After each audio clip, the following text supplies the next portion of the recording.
everyone, welcome to Sunday School. During our time in Advent, which is the season before Christmas where we wait and hope for Jesus' birth, we are going through some nativity eggs. Now last week we went through our first egg, which was filled with Lego bricks. The Lego bricks helped us think of Joseph, who was a carpenter, and not only was he a carpenter, he was building a new life for his family based off the foundation that he built with his trust in God. Now, this week we are looking at our second egg, which is this blue egg. But before we begin, let me read you our passage for today, which is Luke chapter 2, verses 6 through 7. Luke chapter 2, verses 6 through 7 says the following. While they were there, the time came for her to deliver her child, and she gave birth to her firstborn son and wrapped him in bands of cloth and laid him in a manger because there was no place for them in the inn. Now, if you haven't already done so, take out your blue egg. Before we open it, let's shake it and see if we can figure out what's inside of it. I don't hear anything. Do you hear anything? What if this egg's empty? Well, there's only one way to find out what's inside of it, and that's to open it. Let's open them all together on the count of 3. 1, 2, 3. Whoa! Look at this cozy little piece of cloth. Ah, it's so soft.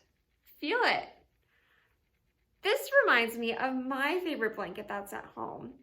Do you guys have a favorite blanket or a buddy you like to snuggle with? Now, after all of the traveling that Mary and Joseph did, Mary and Joseph wanted nothing more than to snuggle up with a cozy blanket of their own and get some rest.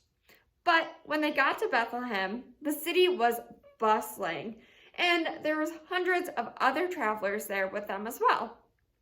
So as a result, all of the hotels were full, and there was not a single bed open for them to sleep in and not a single room for them to stay in.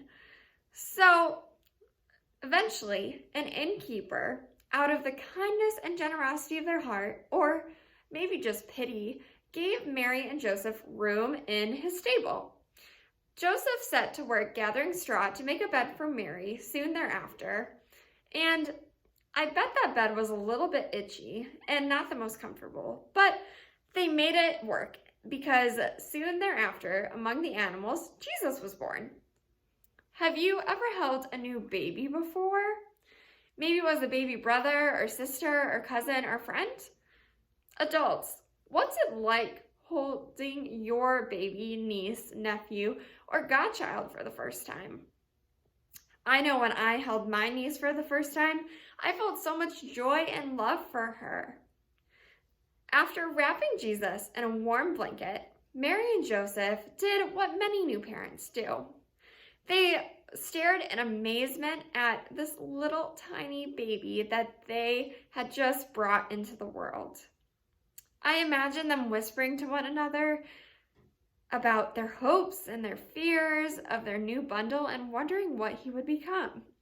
But of course, they knew exactly who Jesus was already. He was the Son of God and meant to be the Savior of all of humankind. Now, head to the next video to see what's in our third egg and the third part of the nativity story.